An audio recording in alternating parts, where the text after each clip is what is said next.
নমস্কার বন্ধুরা, রাধে রাধে। আজকে আমাদের বাড়িতে নিয়ে আসছে সজনের পাতা। তো কিছুটা আমি ভর্তা করব আর অর্ধেকটা আমি শুকিয়ে রাখবো। এটা শরীরের পক্ষে খুব ভালো, একদম তাজা তাজা সজনের পাতা। এই দেখো বন্ধুরা, আমি পাতাগুলো ধুয়ে নিয়েছি। এখন এইগুলো ঘরের মধ্যে একটা কাপড়ের উপরে শুকাতে দেব।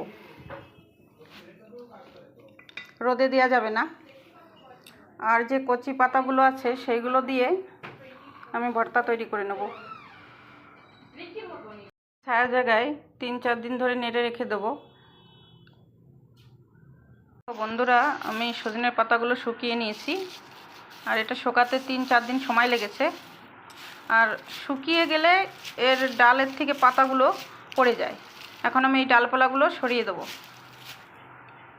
পাতা না নষ্ট হবে না, এটা আমি পাউডার বানিয়ে রাখবো মিক্সচার জারে। দেখো, আমি সজনের পাতা সব পাউডার করে নিয়েছি। চেকনির সাহায্যে আমি এটা চেলে নিচ্ছি। তাহলে এই যে এইগুলো থেকে যাবে আর এগুলো ফেলে দেবো আমি, আর এই পাউডারটা রয়ে যাবে। ছায়া জায়গাতেই নাড়তে হবে, রোদে নাড়লে এর কালারটা খারাপ হবে। এটা ভাতের সঙ্গেও খাওয়া যাবে নিম পাতার মতন, আবার টক দইয়ের মধ্যে দিয়েও খাওয়া যাবে। আমি এই পাউডারটা রেখে দেবো, এটা অনেক দিন চলবে। এটা ভাতের সঙ্গে খেতে হলে রসুন আর কাঁচা লঙ্কা ভেজে মাখিয়ে খেলে বেশি ভালো লাগবে খেতে।